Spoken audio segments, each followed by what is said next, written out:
Très chers membres de la communauté congolaise de partout dans le monde, bonjour. Nous venons aujourd'hui, mercredi le 27 mai 2020, avec une nouvelle causerie, avec une nouvelle conversation, avec un nouveau partage. Le partage que nous avons déjà publié sur notre page Facebook, comme nous le disons toujours, que c'est quelque chose que vous avez déjà lu, peut-être que vous n'avez pas bien compris, que nous venons simplement réexpliquer. Nous ne venons pas avec des nouvelles, nous ne venons pas avec des informations, mais nous venons avec une réexplication. Nous venons avec une traduction, nous venons avec un partage. Laissez-moi d'abord commencer par dire merci à ce Dieu qui nous a donné le souffle, vous et nous, donné le souffle ce matin, afin que la bouche ne puisse s'ouvrir et que notre partage soit fait. Laissez-moi aussi dire merci et bonjour à toi, maman Michel-Ange Missenga, à papa Francine Kwadi et tous les enfants, papa François Akombompechi, que Dieu vous bénisse. Vous qui êtes connectés en ce moment, vous vous appelez Abraham, vous fêtez votre anniversaire ce jour. Bon anniversaire à vous. Vous appelez Maman Sandra, vous appelez Sarah, X, Papa Papi, Emongo, Poli Mbomo, Mwanza, Papa Poli, que Dieu vous bénisse. N'oubliez pas de dire bonjour à maman. Vous vous appelez Papa Pati Mvwenzolo, que Dieu vous bénisse. Merci de toujours être connecté quand nous nous connectons aussi. Merci de toujours être présent quand nous parlons. Merci d'avoir de toujours être là quand nous avons besoin de vous. Aujourd'hui, nous parlerons de beaucoup de choses. Bonjour à vous, Maman Claudine Louvou-Vamou. Vous nous suivez depuis Indianapolis. Recevez ici nos salutations communautaires. Vous vous appelez Monsieur Christian Ilunga de Nova Product. Nous vous saluons ce matin. Maman Olga Senemo, Monsieur Célestin, recevez nos salutations. Vous vous appelez Monsieur Blaise Malola et Maman Christine Kimwani. Recevez ici nos salutations communautaires. Vous êtes le deuxième vice-président, et plutôt le premier vice-président de la communauté congolaise de Champagne-Kani. Vous vous appelez Monsieur Michel Kalenga, ainsi que toute votre famille. Nous vous disons merci pour les informations, merci pour vos conseils, merci pour votre soutien. Vous vous appelez Ben Mustafa Chako. Dites bonjour aussi à votre jumeau. Vous dites bonjour à votre jumeau Ben. Dites bonjour à toute la famille aussi. Que Dieu vous bénisse. Nous allons parler de quoi aujourd'hui? Quel sera notre plat de ce matin? Aujourd'hui, nous irons à Chicago, nous irons à Minneapolis, nous serons à Urbana, nous serons à Champagne, nous serons un peu partout. Nous serons un peu partout pour parler de ce qui s'est passé. Alors, qu'est-ce que nous allons parler? Nous allons d'abord commencer par parler de Chicago. Là, nous serons dans le quartier chinois où il y a eu un accident mortel hier. Qu'est-ce qui s'est passé? Nous allons vous expliquer. Nous irons à Urbana, où 3 maisons ont reçu des coups de balles, et nous allons vous dire quelles sont les circonstances qui y ont entouré cette fusillade. Nous allons aussi parler de DMV. DMV, c'est en français. Plutôt, on est habitué de dire ça en anglais comme ça, parce que si nous disons en français, les gens ne comprendront pas et ne comprendront pas. Nous parlerons de DMV nous disons DMV, qui se charge de tout ce qui est lié à la voiture, conduire la voiture, avoir des licences, ainsi de suite. Donc, nous allons vous parler de ça. Nous parlerons aussi de Pizza Hut, qui offre de pizzas gratuits. Ils ont mis au moins 500 000 pizzas pour ceux qui sont lauréats de cette année, donc les lauréats 2020. Nous parlerons de la fameuse histoire qui a fait beaucoup de bruit hier, qui a fait que les gens se révoltent à Chicago, que les gens se révoltent à Minneapolis. Nous parlerons de ces 4 officiers qui d'abord on les a sortis plutôt de leurs fonctions, juste on les a mis en suspension administrative et après on les a licenciés. Nous parlerons de ce qui est arrivé. Là, nous verrons l'accident qui est plutôt la tuerie de George Floyd. Nous allons vous expliquer ce qui a eu, bien que vous connaissez déjà ce qui s'est passé. Nous irons à Tennessee cette fois-ci, où un couple, le mari a 63 ans et la femme a 60 ans. Ce couple était arrêté. Qu'est-ce qui a conduit à leur arrestation? Nous allons vous expliquer. Nous parlerons du responsable du département de santé d'Illinois qui s'appelle Ngozi Ezike. Qu'est-ce qu'elle a dit? Elle a dit qu'il y a quand même d'espoir. Et maintenant, nous pouvons commencer à avoir l'espoir. Nous allons vous dire pourquoi elle a dit ça. Et nous allons finir par parler des meurtres à Chicago. Encore une fois de plus, on a tué des gens à Chicago. Nous serons dans les quartiers ouest. Laissez-moi encore une fois de plus commencer par dire merci à toi Natacha Kiere Lungela, merci à toi Papa Bernardi Tungunuka, merci à toi Maman Noël d'être en ligne, que Dieu vous bénisse. Nous disons que nous allons commencer par l'accident mortel qui a eu lieu. Nous sommes à Chicago, nous sommes dans les quartiers chinois. C'était une dame de 29 ans qui était au volant et derrière, il y avait 2 passagers et puis devant aussi, il y avait 2 passagers. Donc la dame et deux autres personnes, derrière ça faisait 4 personnes.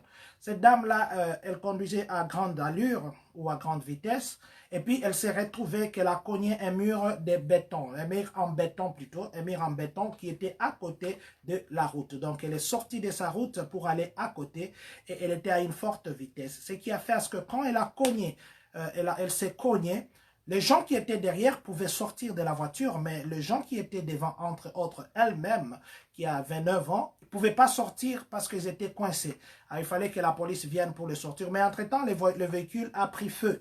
Mais ce qui est bien est que personne n'a perdu sa vie, bien que cette dame s'est retrouvée avec ce qu'on appelle ici DUI. DUI, que les gens appellent communément conduire sous influence. Ça peut être l'alcool, ça peut être des drogues que tu as pris. Donc ça, cette femme a écopé de ça. Donc si nous avons parlé de ça, c'était juste pour vous dire que chaque fois nous le disons, que quand vous avez pris un verre de trop ou quand vous avez pris des choses qui troublent le cerveau, ne conduisez pas. Ou prenez ça à la maison pour que vous puissiez vous éviter, excusez-moi, pour que vous puissiez vous éviter le problème des DUI. Donc, j'ai dit DUI parce que c'est comme ça que nous connaissons ça ici. Nous sommes maintenant le samedi. Le samedi, nous sommes à Urbana. Nous sommes à Urbana. Nous sommes au croisement de l'avenue Florida et de Cottage Grove. Qu'est-ce qu'il y a eu à ce croisement-là? Le samedi, il y a eu des coups de feu. On a tiré. On a tiré, les témoins ont dit que ça a tiré pendant très longtemps. Là, nous sommes vers 17h40 par là. Ceux qui habitent du côté entre croisement Cottage Grove et puis Florida, ils ont entendu que le samedi, il y avait eu beaucoup de coups de feu vers 17h40 par là. La police est venue, ils ont trouvé beaucoup de débris, au moins 18 douilles qui étaient par terre et puis d'autres munitions. Ils ont trouvé des munitions aussi. Et maintenant, il n'y avait personne là-bas parce que les gens ont fui. Il y a un suspect qui est monté dans sa... au Congo, on appelle ça Jeep. Généralement, on appelle ça des Jeeps. Mais ici, on appelle SUV ou bien SUV. Donc, il est parti dans son véhicule, il a fui. Et puis, il était suivi par une berline de couleur dorée. Alors, la police dit ceci. Si vous avez des informations qui pourront conduire à arrêter ces gens, en tout cas, communiquez avec la police parce qu'il y a des maisons qui ont été touchées. Il y a des maisons qui sont... Des coups de balles sont entrés dans des maisons, mais Dieu merci, ça n'a tué personne.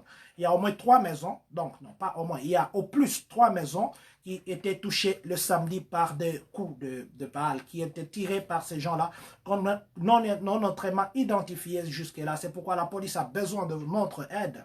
Si jamais quelqu'un d'entre nous pouvait connaître la piste d'arrestation de ces gens, qui n'hésitent pas à appeler la police. Si nous parlons de la police, nous allons aussi parler, parce que je vois un frère.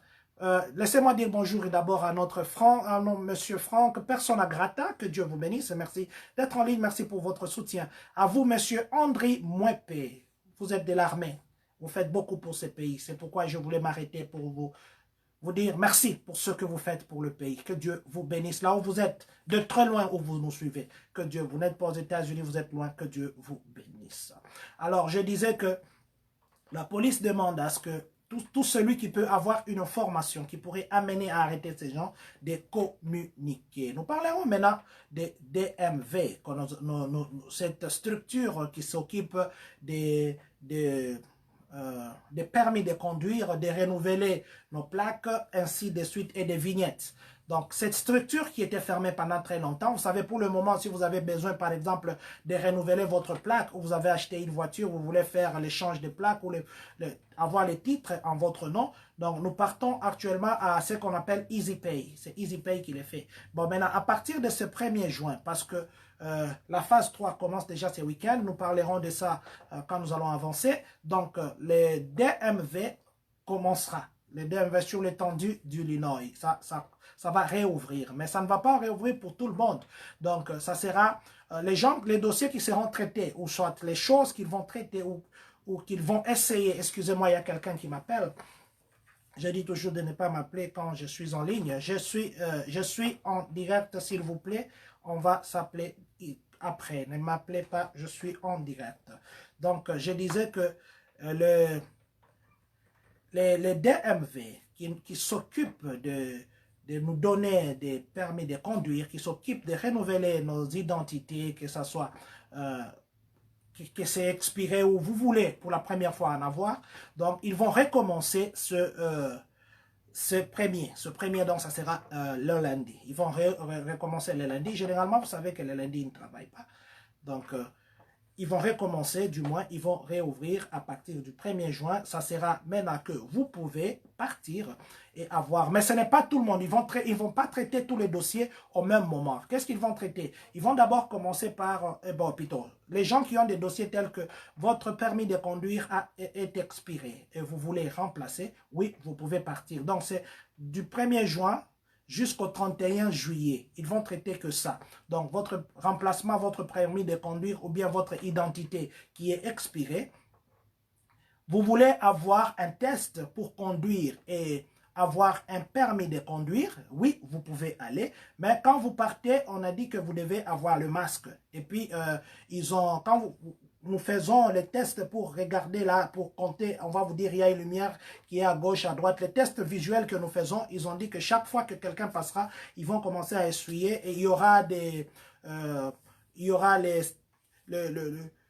les désinfectants de main pour que chaque personne puisse se désinfecter.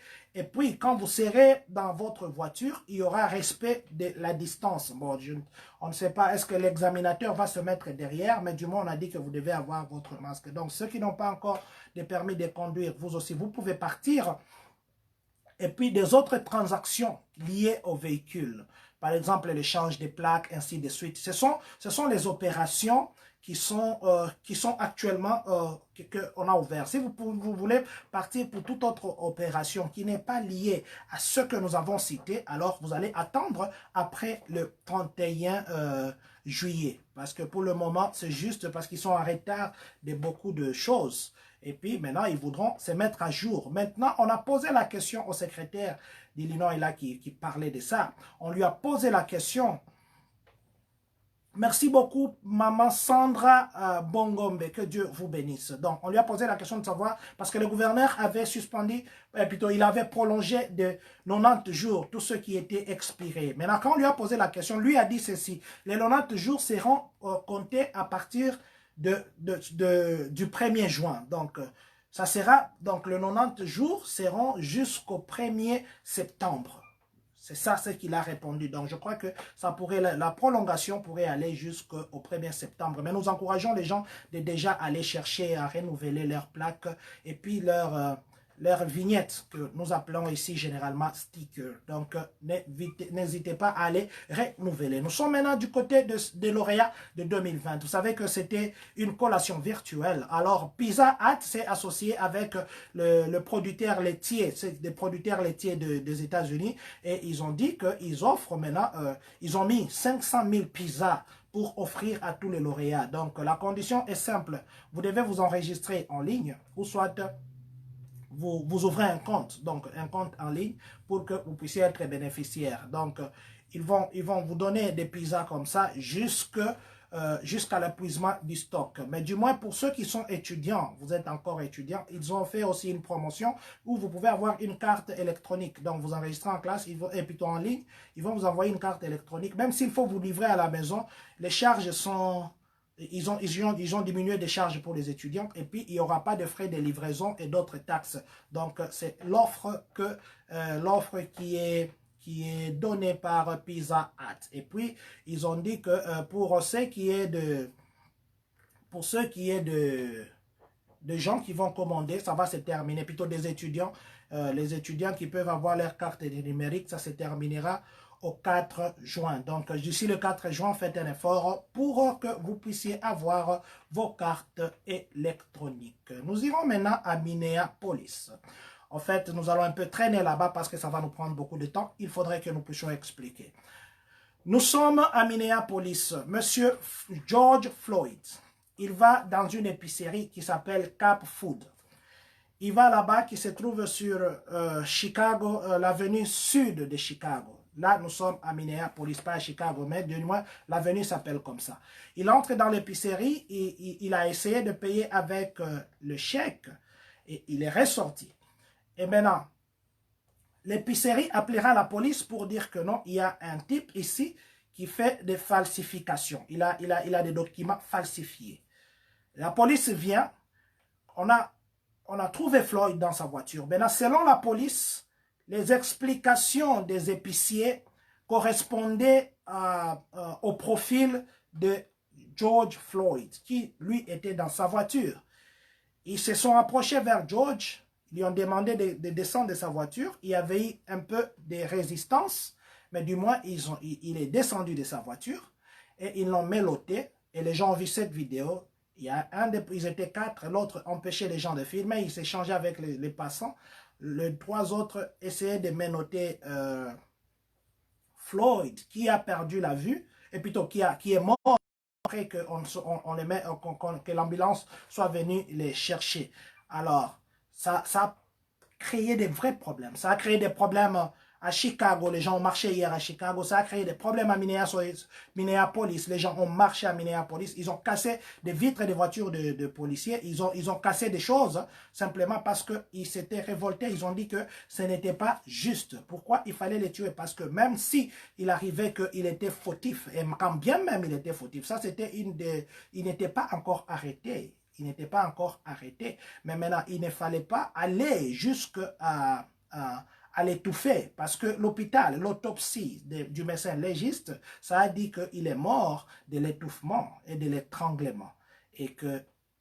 Mais la police de Minneapolis, donc la police de Minneapolis, ok, la police de Minneapolis c'est justifié. Ils ont dit que dans la technique, ils ont un terme anglais qu'ils appellent, dans leur technique de formation, cette prise-là de mettre les coups comme ça, c'est autorisé pour maîtriser une personne qui ne veut pas se soumettre. Mais du moins, ça a amené à la mort, bien que Floyd a dit à plusieurs reprises, je ne peux plus respirer, j'ai mal à l'estomac, j'ai mal partout. Il a même appelé maman, maman, mais on ne pouvait pas l'écouter. Maintenant, ce qu'il y a eu, c'est quoi?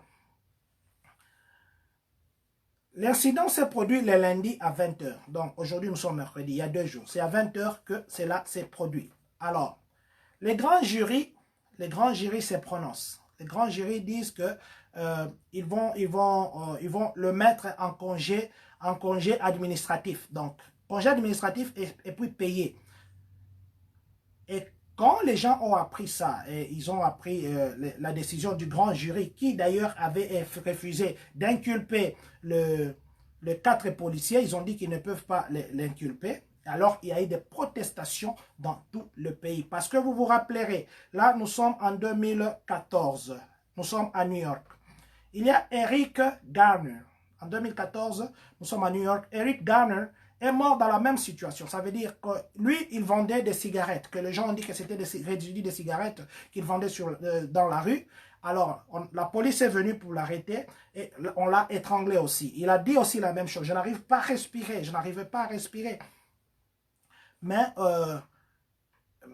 finalement, il était aussi mort. Donc, c'est ça qu'on a dit que c'est presque le cas similaire. Maintenant, pour le cas d'Eric Garner, à New York en 2014, on n'avait pas condamné le policier qui l'avait étranglé. On ne l'avait pas condamné. Mais Dieu merci, 5 ans après, donc 2019, c'est en 2019 qu'on l'a condamné. 5 ans après, du moins, on l'a condamné. Mais à l'époque, on avait refusé de le condamner. Ce n'est qu'après, 5 ans après, qu'on l'a condamné. Mais maintenant, pour notre situation ici, dans la même ville de Minneapolis, là, nous sommes en 2015.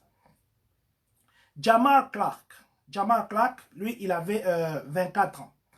Il a reçu un coup, on l'a tiré dans la tête par un policier qui n'est pas de la couleur qui est la nôtre. Donc ici, je ne veux pas parce que nous ne voulons pas utiliser les ismes parce que cette histoire, ça a la tendance des ismes. Donc nous disions que nous sommes en 2015, Jamar Clark, qui est toujours à Minneapolis. C'est ce que nous disons maintenant, nous sommes à Minneapolis pour comparer les deux cas. Jamar avait 24 ans. Il a reçu un coup de balle dans la tête, hein, parce qu'il s'est changé avec la police quand on voulait l'arrêter, tout ça. La police, et celui qui l'a tiré, on ne l'a pas condamné, on ne l'a pas inculpé. On a dit que c'était une résistance et que lui, Jamar, voulait résister et que la police avait le droit pour eux de tirer. Et puis il y avait deux policiers. Il y avait deux policiers, même si lui n'était pas armé, il pouvait peut-être le maîtriser, mais on l'a donné un coup de balle, et plutôt on l'a tiré dans la tête, et puis il est mort. Mais le policier là n'a jamais été poursuivi ni condamné parce qu'on a trouvé que c'était normal. Donc c'était deux policiers de l'autre couleur qui ont tué un homme de 24 ans ou un jeune de 24 ans de notre couleur ou de la couleur qui semble à la nôtre, et on a tait ces dossiers. Toujours à Minneapolis. Là, nous sommes en 2017, donc il y a 3 ans. Un policier tire sur Madame Justine Reeskik. Le policier qui est la couleur qui est apparentée à la nôtre. Quand il tire, la balle va dans le ventre. Parce qu'on les avait appelés, il fallait qu'ils interviennent. Alors, le policier n'avait pas fait sciemment. Il a juste, parce qu'on appelait le 911. Le 911, vous savez, c'est le numéro de la police. Il a juste tiré par accident. Et qu'on a condamné ce policier-là. Il est condamné de meurtre, on l'a condamné de homicide involontaire. Et puis, il doit purger. Il doit être dans la prison pendant 12 ans. Et ce policier, qui lui aussi était appelé sur les lieux de crime ou les lieux de problèmes, qui a tiré et condamné. Maintenant, les gens disent, est-ce qu'on l'a condamné parce qu'il a une couleur qui n'appartient pas à la majorité décisive, ou il y a 2 poids 2 mesures? Parce que c'est dans la même ville où 2 policiers s'étaient échangés avec quelqu'un, ils ont tiré dans la tête d'une personne qui avait la couleur apparentée à la nôtre. Et dans cette même ville, un policier qui a la couleur apparentée à la nôtre a appuyé sur sa gâchette en intervention d'une situation qu'on a appelée les 911. Mais ce policier-là se voit condamné parce qu'il a tué Madame Justine, qui du reste avait une couleur autre que apparentée à la nôtre. Alors les gens se sont levés. Maintenant, dans la même ville aujourd'hui, 4 policiers qui n'ont pas la couleur de la personne qu'ils ont étranglée, qu'ils ont mis les genoux au cou, 4 policiers, le grand jury les avait d'abord acquittés, bon, s'il faut dire ainsi, acquittés en leur juste donnant une suspension et puis payé administratif, qu'on appelle une suspension administrative. Alors ça a fait beaucoup de problèmes. Du moins jusque-là, les policiers, après maintenant, on a quand même licencié tous ces 4 policiers. Est-ce que ça va se terminer et s'arrêter seulement au licenciement, ou bien ils seront aussi inculpés, ou ils vont purger leur peine? Est-ce qu'on va les condamner des meurtres ou quoi? Alors là, on attend encore, parce que les syndicalistes ont dit qu'il ne faut pas trop vite aller dans les jugements, il faudrait attendre. Mais il faudrait rappeler ici que monsieur Ahmad travaillait comme garde dans un restaurant. Il était garde dans un restaurant, les gardes là qui gardent la sécurité des restaurants. Donc ici, nous allons aussi joindre notre voix communautaire à cette personne qui est morte, juste simplement peut-être parce qu'on ne sait pas. Alors nous allons présenter nos condoléances à la famille et toute la communauté qui s'appart ou qui se définit à cette couleur ou à cette race. Ici, nous ne voulons pas entrer dans beaucoup de détails, parce que comprenez que nous ne voulons jamais être dans le... Nous ne voulons pas, nous voulons l'unité, nous voulons que tout marche bien. Alors nous ne voulons pas aller dans le pas ou dire ce que les autres disent, mais nous faisons juste rapporter ce qui a été dit. Alors ça, c'était ce qui concernait George Floyd. Mais du moins, ce que vous devez savoir, l'avocat qu'il a, ou que l'avocat que la famille a, c'est le même avocat qui a les dossiers de Ahmad. Vous savez, Ahmad, c'est celui qui était tué dernièrement ici. Monsieur Ave Lokosa, coach, deux fois on condamne la police La moindre chose est de faire respecter les ordres de la police, surtout si on nous reproche de rien, on se reproche de rien. Merci beaucoup, monsieur Ave. Merci beaucoup, coach. Merci beaucoup. Donc, il a dit que des fois, nous condamnons la police à travers et à tort. Alors, il faudrait seulement que nous puissions respecter deux fois. La police vient, il faudrait respecter l'ordre parce que la police ne viendra pas directement avec brutalité. Il regarde aussi votre tempérament. Si vous êtes brutal, et peut-être aussi vont se comporter de la même façon. Merci beaucoup, monsieur Ave. Merci beaucoup, coach, pour ces conseils. Nous sommes maintenant ici à Illinois, nous sommes à Chicago, nous sommes dans le département de santé, nous sommes avec Dr Ngozi Ezike. Qu'est-ce qu'elle a dit, elle qui est numéro 1 du département de santé d'Illinois? Elle a dit que la semaine ici, donc la semaine passée jusqu'à ici, c'est la première semaine que nous avons quand même de bons résultats parce que le nombre de contaminés a vraiment diminué. Donc c'est presque une semaine sans que nous puissions avoir beaucoup de nouveaux cas. Alors, il a dit qu'il y a quand même l'espoir dans les semaines qui viennent, et d'autant plus que le gouverneur a même relayé les dires de Dr Ngozi en disant que ce vendredi, si le 29, nous entrerons dans la phase 3, qui dit phase 3, dit que beaucoup de compagnies vont ouvrir, beaucoup de non-essentiels vont réouvrir. Donc, préparons-nous à recommencer les habitudes professionnelles. Donc, le docteur Ngozi a même dit ceci, que le taux de récupération, donc le taux de gens qui se rétablissent est maintenant de 92% et que le total actuel de Illinois est à 113 195 cas. Les cas confirmés. Mais maintenant, le mort, nous sommes maintenant sur l'État d'Illinois, nous sommes à 4923 personnes qui nous ont quittés et que leur âme repose en paix. Nous sommes à Chicago, nous sommes dans l'ouest de Chicago. Là, c'est hier. Nous sommes à l'ouest de Chicago. Une personne dans une voiture rouge vient, il voit les gens en train de vendre des choses. Il y avait un monsieur là qui vendait ces choses. Il descend de la voiture, il commence à tirer. Il a tiré sur 4 personnes. Donc, la première personne qui a reçu une balle à l'épaule est morte. La personne nous a quittés. La personne est morte.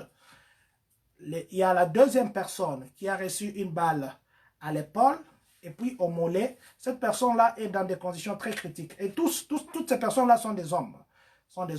Cette personne-là est actuellement à l'hôpital dans des conditions très critiques. Il y a un autre garçon qui a 19 ans, qui a reçu un coup de balle à la jambe gauche. Mais lui, il est à l'hôpital, il n'est pas dans des conditions critiques. Et puis une dernière personne aussi a réussi, on l'a tiré à la jambe. Donc c'était juste, nous voulons ouvrir cette parenthèse pour dire que, comme nous le disons toujours, nous devons savoir les lieux que nous fréquentons. Et même quand nous cherchons les appartements ou des maisons, nous devons avoir l'historique du quartier. Comment est ce quartier? N'allons pas chercher des endroits à fréquenter parce que c'est moins cher les histoires que nous allons chercher. N'allons pas habiter dans des coins parce que la maison ou les appartements coûtent cher. Mais maintenant, cherchons à être dans un endroit parce que notre sécurité en dépend. Vous savez que même à Chicago, je crois nous parlerons de ça demain parce qu'il y a beaucoup d'informations. Si vous regardez sur notre page Facebook, nous avons publié beaucoup d'informations que nous n'avons pas pu dire parce que sinon nous devions abuser de votre temps. Il y a aussi 5 garçons qui se sont mis comme ça en route. Ils ont arrêté un policier. Ils ne savaient pas que c'était un policier, il était en civil. Ils voulaient, au Congo, comme on dit, traiser. Ils voulaient les traiser, mais menaçant pour dire, nous avons l'arme, tout ça, tu dois nous donner ce que tu as sur toi. Or, ce monsieur-là, c'était un policier et il les a montré l'arme et les gens ont fui. Quand même, on a pris à appréhender quelques. On va parler de ça aussi. Ici à Champagne, ça c'est pour demain, ce que je vous dis. Ici à Champagne, on a tué quelqu'un hier. On a tué quelqu'un. Nous allons vous parler de ça aussi demain. Et puis, il y a l'unemployment. Là, je peux brosser l'unemployment. Tous ceux qui nous ont envoyé leur nom, je réponds généralement, tous ceux qui nous ont envoyé leur nom, nous avons été en contact une fois de plus hier avec Madame Andrea, qui est la secrétaire administrative de Madame Carol Emmons, qui est les représentants d'État ici, ou qui est la représentante d'État ici. Alors, elle nous a dit qu'on va vous contacter individuellement. Il y en a déjà d'ailleurs qui ont reçu leur carte. On va vous contacter individuellement. Donc, la réponse que nous vous donnons à vous tous qui avez le problème de l'employment, après les démarches que nous avons faites, vous serez contactés individuellement.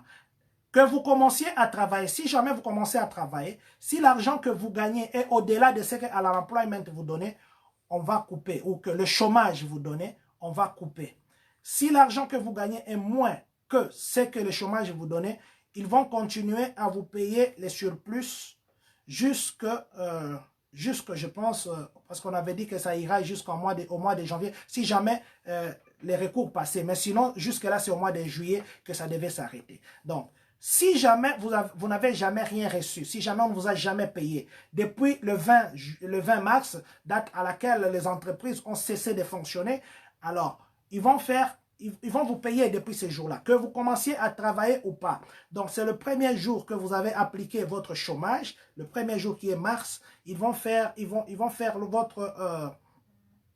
aller jusqu'au premier jour pour vous payer jusqu'au dernier jour. Ce qu'on encourage aux gens, c'est de continuer à essayer, plutôt, de continuer à certifier chaque fois. Ne vous fatiguez pas de certifier, continuez à certifier. C'est ça, c'est qu'on nous a dit de vous dire. Nous avons voulu dire ça, comme ça.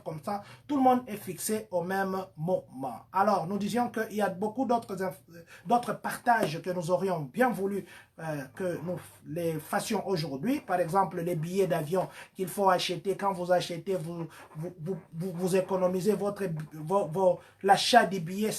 C'est comme un investissement. Ça devient comme si vous achetez des parts ou des actions.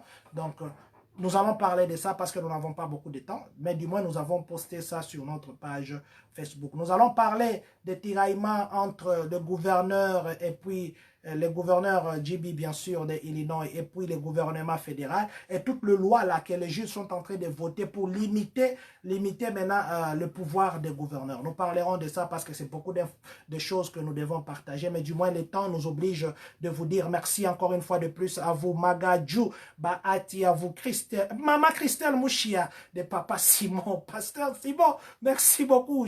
Merci de nous suivre depuis Kentucky, le couple pastoral. Bonjour à Benel, bonjour à Farel, bonjour à tous les enfants. Merci vraiment que Dieu... pour le deuxième round, je termine par cette question, excusez-moi. Pour le deuxième round des stimulus chèques, je l'ai dit et je l'ai dit encore, il y a probabilité que ça ne passe pas. Je dis bien probabilité. Mais du moins, il y a des choses qui peuvent passer. Peut-être pas dans l'intégralité, avec beaucoup de modifications. Et pour que ça passe, cette semaine ici, les sénateurs sont en congé. Ils vont reprendre au mois de juin, donc la semaine prochaine. Donc ce n'est que la semaine prochaine qu'ils ont dit qu'ils vont statuer sur ça. C'était déjà passé avec beaucoup de voix au niveau des chambres des représentants. Maintenant, il faudrait que les sénateurs qui reviendront la semaine prochaine, c'est la semaine prochaine en fait, monsieur... Franck Persona Grata, si je veux vous appeler comme ça, parce que c'est le nom que je vois. Alors, c'est la semaine prochaine que nous aurons une suite par rapport au deuxième tour, si jamais ça doit exister, des stimulus chèques. Donc, nous parlerons aussi du président Donald Trump demain, parce qu'il a comparé...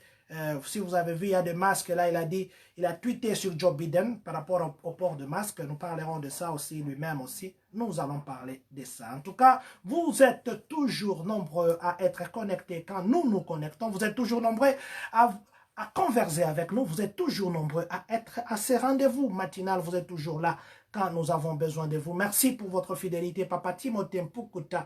Que Dieu vous bénisse. Vous vous appelez Papa Pajou, Diane Douakila. Que Dieu vous bénisse. Vous vous appelez Robson. Vous vous appelez Mama Lisette Mbaki. Vous vous appelez Florangolou, Papa Florangolou. Et je pense que vous allez voir des modifications. Si vous voyez des modifications dans nos graphiques, dites merci à Papa Florangolou. La communauté plutôt dira merci à Papa Florangolou pour tout ce que vous faites pour nous, Maman Joël et tous les enfants. Que Dieu vous bénisse. Il ne nous reste qu'à vous dire que Dieu bénisse la République démocratique du Congo, que Dieu bénisse les États-Unis d'Amérique et que surtout, que Dieu bénisse les Congolais de Champagne-Crème.